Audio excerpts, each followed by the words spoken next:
chez les chrétiens, Vincent Roy? Écoutez, on en reviendra de Mmh. Camus, on en reviendra de l'existentialisme. Effectivement, on enseigne Camus comme étant un must. Enfin voilà, un écrivain pour classe terminale qui devient un must, c'est quand même formidable. Quant à l'athéisme, il y a très peu d'athées considérables. J'en connais un, le marquis de Sade peut-être.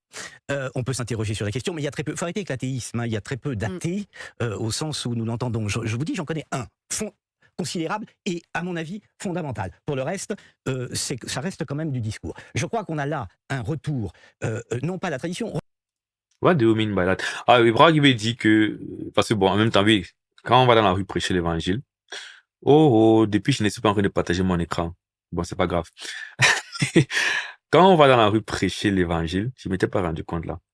On rencontre des personnes qui se proclament athées, se définissent comme étant athées, mais effectivement, déjà, d'un point de vue biblique, dans Romains 1, la Bible dit que la création rend témoignage de l'existence de Dieu et que les hommes sont inexcusables, en fait, de dire, en fait, que je ne savais pas qu'il y avait un Dieu ou je ne crois pas qu'il y a Dieu.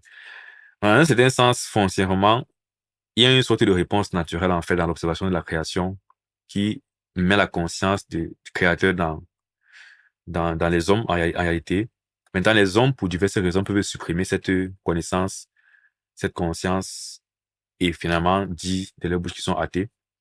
Donc, dans un sens, effectivement, nous, quand on prêche, les gens nous disent qu'ils sont athées. Souvent, quand tu causes avec ces personnes, au fond, il y a des raisons pour lesquelles, en fait, ils ne veulent pas croire en Dieu. Souvent, c'est le péché. Souvent, c'est des expériences dans leur enfance, des expériences dans leur entourage et tout. Mais l'idée de Dieu n'est pas complètement, l'existence de Dieu n'est pas complètement folle pour eux. Donc, dans ce sens, je peux comprendre quand il dit qu'il connaît un seul vrai athée. Mais en même temps, il y a quand même des personnes que même quand tu creuses, elles forcent, elles te disent qu'elles sont athées. Donc, même si d'un point de vue spirituel, biblique, je me dis que il y a une croyance cachée.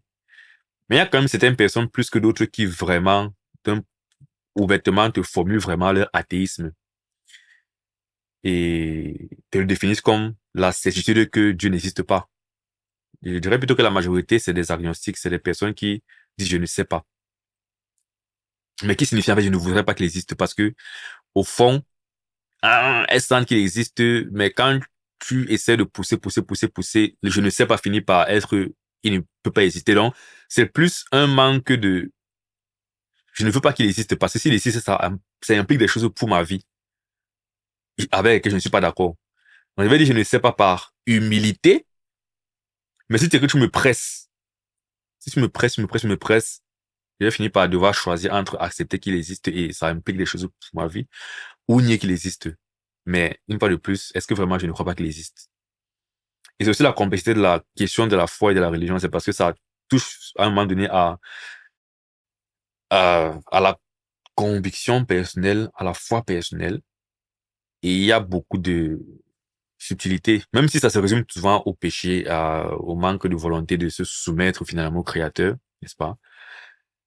Mais c'est pas aussi simple que ça.